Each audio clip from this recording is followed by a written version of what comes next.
예수님이 진짜 복이라고 8가지 복을 말씀했습니다. 그 8가지 복을 팔복이라고 했는데, 여러분, 팔자를 옆으로 하면 영원이란 표시잖아요. 그러니까 이 팔복은 영원한 복입니다. 믿습니까? 자, 이 영원한 복, 화평케 하는 자는 복이 있나니 하나님의 아들이라 일컬음을 받을 것이라 했습니다. 그러니까 하나님의 아들은 화평케 하는 자라는 뜻입니다. 여기서 하나님의 아들은 광범위하게 예수 믿는 모든 성도를 뜻하겠죠. 예수 믿는 사람은 화평을 만드는 자들입니다. 그래서 예수 믿는 사람이 많으면 이 세상은 어떻게 되겠습니까? 평화가 넘치겠죠. 그런데 이런 찬양도 있지 않습니까? 세상은 평화 원하지만 전쟁의 소문도 늘어간다. 세상은 이렇게 평화를 원하는데 전쟁의 소문이 더 늘어가는 겁니다. 오죽했으면 여러분, 평화의 도시라는 이름으로 예루살렘이라는 이름이 생겼겠습니까? 예루살렘이 평화의 도시, 그런 뜻이 있는데 예루살렘에서 얼마나 정말 그 피비린내가 많이 나고 테러가 많이 일어나고 사건 사고가 얼마나 많습니까? 세상은 여러분 평화를 좋아하고 평화를 원하지만 끊임없는 반목과 질시와 또 쟁탈과 또 이런 전쟁이 끊이지 않습니다. 그러기에 그 어느 때보다 평화를 이룰 수 있는 그리스도인들의 역할이 매우 중요합니다. 하나님의 아들 그리스도인들은 화평을 이루는 자입니다. 화평을 이루는 자들이 많은 가정, 공동체, 또한 직장, 사회에는 참으로 행복한 세상이 될 줄 저는 믿습니다. 여러분, 화평케 하는 자의 모델은 단연 예수님이십니다. 예수님이 이 땅에 오신 목적이 뭡니까?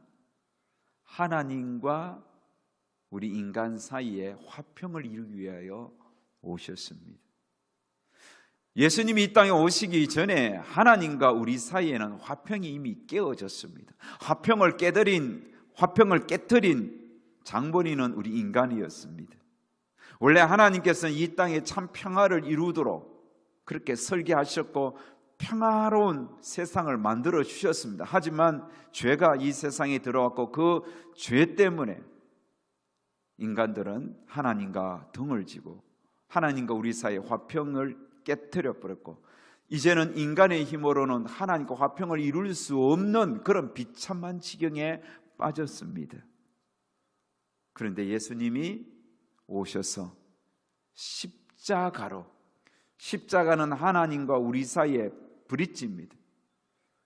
내가 곧 길이요 진리요 생명이니 나로 말미암지 않고는 예수님으로 말미암지 않고는 아버지께로 올 자가 없느니라. 여기 나로 말미암지 않고는 이것이 십자가입니다.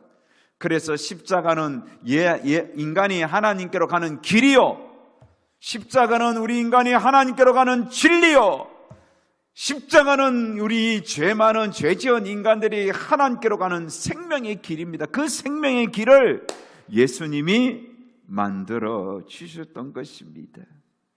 그러므로 여러분, 화평케 하는 자는 하나님의 아들이라 일컫네.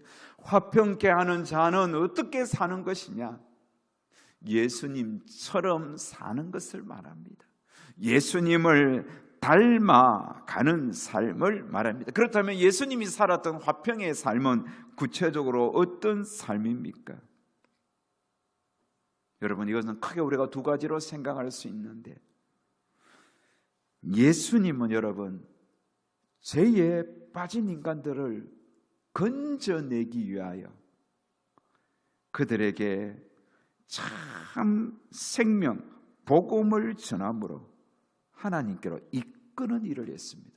그러므로 여기서 여러분 화평케 하는 잘하는 것은 다른 것이 아니라 아주 중요한 건데, 죄에 빠져 멸망으로 죽어가는 그 영혼들을 하나님과 화평을 이루도록 우리가 여러분 중매쟁이가 되는 거예요. 그들이 예수님의 십자가의 그 브릿지를 통하여 길이요 진리요 생명 되신 예수님을 통하여 하나님 아버지께로 가서 화평을 이루도록, 그래서 지옥에서 천국으로 가도록 우리가 그들에게 예수님을 소개하는 일을 하는 거예요. 이게 바로 화평케 하는 일입니다. 예수님을 소개해야 돼요. 우리가 사는 목적은 여러분 복음을 전하는 것이 되어야 됩니다. 죄인들이 하나님과 화목할 수만 있다면 우리는 시간을 투자하고 물질을 투자하고, 때로는 여러분 내 속도 정말 내 속의 것 다 내어주는 한이 있더라도 한 영혼이라도 예수님을 통하여 하나님과 화평할 수 있다면 그들에게 예수를 전하는 일을 해야 되는 겁니다. 그래서 여러분 바울이 고린도 후서에 보면 유대인을 얻고자 하여 유대인같이 되고 헬라인을 얻고자 헬라인같이 되고, 여러분 정말 그가 한 영혼을 얻기 위하여 가난한 자처럼 되기도 하고 헐벗은 자처럼 되기도 하고, 한 영혼을 하나님과 화평하게 할 수만 있다면 자기는 무엇이 돼도 괜찮다고, 자기의 몸을, 자기의 생을, 자신의 생명을 초계같이 버리면서 결국은 로마에서 정말 순교하기까지 한 영혼을 하나님께로 이끄는, 하나님과 화평하게 할 수 있도록 힘쓰고 애쓰는 삶을 살았던 겁니다. 여러분 우리 주변을 보십시오. 내 가족을 보십시오. 내 형제들, 친구들, 이웃, 친척들, 하나님과 화평하지 못하고 멸망으로 그렇게 달려가는 영혼들이 너무 많아요. 이들을 위하여 어떻게 하면 화평을 이룰 수 있을까? 이들에게 어떻게 하면 예수님의 생명을, 저들에게 복음을 전할 수 있을까? 여기에 우리가 좀 내 삶의 초점을 맞춰야 되겠다는 거예요. 화평케 하는 자. 여러분 그렇게 하기 위해서 우리가 해야 할 일은 손을 먼저 내밀고 내가 다가가야 되는 거예요. 손을 내밀고 다가가야 되는 거예요. 여러분 베드로와 요한이 어느 날 성전을 올라가다가 성전 그 문 앞에 앉아있는 안전뱅이를 보면서, 그는 돈을 요구하고 은을 요구했지만 그들은 내게 있는 것을 내게 주노니 곧 나사렛 예수 그리스도의 이름으로 걸으라 하면서 손을 잡아서 일으켰잖아요. 이게 필요한 거예요. 화평케 하는 자는 하나님을 알지 못하여 죽어가는 많은 영혼들에게 손을 잡아 이끄는 거예요. 이게 첫 번째 사역. 화평케 하는 것은 복음을 전하는 것이다. 이게 하나님의 아들이 해야 할 일이에요. 두 번째, 바로 이 복음을 전하기 위하여 우리가 속한 공동체 속에서 한 영혼을 주께로 인도하기 위해서 여러분 때로는 참고 견디고 저주해야 되는 거예요. 그래야 화평이 되죠. 내 성질 난다고 성질 다 부렸다가는 뭐가 아무것도 안 된다는 거죠. 그 영혼을 주님께 이끌기 위하여 내가 참아주고 내가 좀 기다려주고 내가 좀 손해보면서 그 영혼을 주께로 인도하는 일에 여러분 함께 해야 되는 겁니다. 여러분, 그러면 당연하게 가정 속에서 화평이 이루어지겠죠. 당연하게 여러분 친구 사이도 화평이 이루어지겠죠. 그래야 하는 목적이 뭐냐? 그를 하나님과로 화평을 이루도록 하기 위해서 내가 그 사람과 화평을 이루는 거예요.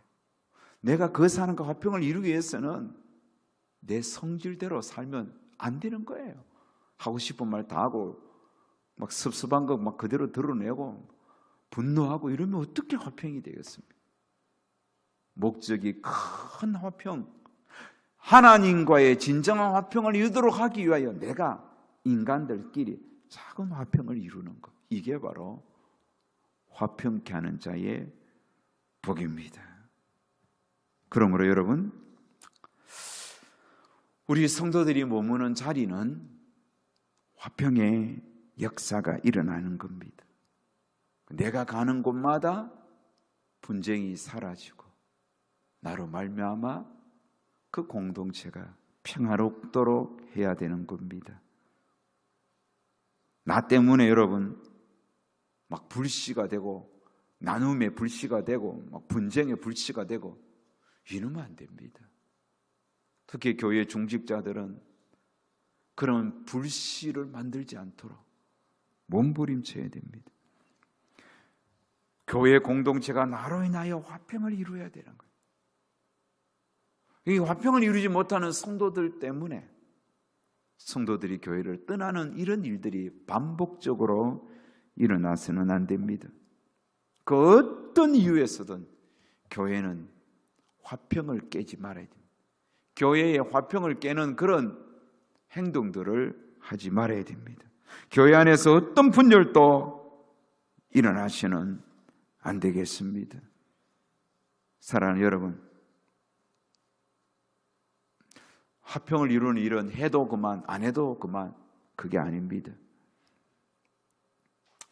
내가 화평을 깨움으로 말미암아 누군가 하나님을 떠나버리고 그리스도에게로 등을 돌렸다면 그는 영원히 하나님과 화평을 이루지 못하게 되는 거예요. 그러니 하나님과 영원한 화평을 이루도록 내가 먼저 내 성질 죽이고 우리 사람들과의 관계 속에서 작은 화평을 이루도록 몸부림쳐야 되겠습니다.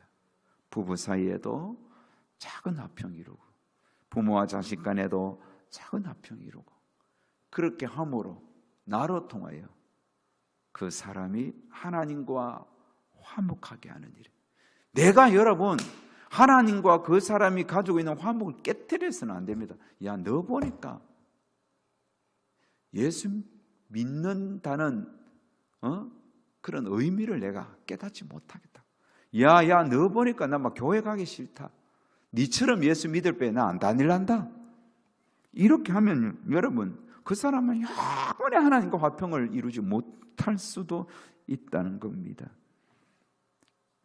그러므로 여러분, 사실 오늘 우리 주변에 하나님과 화평을 잃어버린 영혼들 많습니다. 가나안 성도들이 너무 많습니다. 가나안 성도들은 하나님과 화평이 이미 잃어버린 영혼들이라고 보면 됩니다. 그런 영혼들이 왜 하나님과 화평을 잃어버렸습니까? 사람과의 관계 속에서 화평을 깨트려버리는 그런 기존 성도들, 사람들과의 관계 속에서 화평을 깨트려버리는 누군가의 그런 연약함 때문에 자신도 하나님과의 화평을 잃어버리고 그렇게 하나님을 멀리 떠난 경우도 많습니다. 여러분, 오늘 이 말씀은 단순하고 정말 그런 간단한 것 같지만 우리 자신을 돌아볼 수밖에 없는 그런 말씀이죠. 하나님의 아들은 어떻게 하든지 나로 말미암아 많은 사람들이 하나님과 화평을 이루도록 예수는 자가 돼야 돼요. 그런 목적이 우리에게 있어요. 그러니 그것을 위해서 우리가 사람들과의 관계 속에서 참아주고 기다려주면서 작은 화평을 나로 말미암아 이루어 가도록, 그래서 나 때문에 하나님을 믿게 되는, 나의 모습을 보면서 하나님의 모습을 바라볼 수 있도록 그렇게 우리가 살아야 되겠습니다. 화평케 하는 자는 하나님의 아들이라 일컫네. 우리가 하나님의 아들이라면 이 화평을 이루는 일에 우리의 남은 삶을 헌신하시고 그렇게 또 우리가 충성스럽게 달려갔으면 참 좋겠습니다. 이런 은혜가 저와 여러분 속에 넘쳐나기를 주의 이름으로 축복합니다.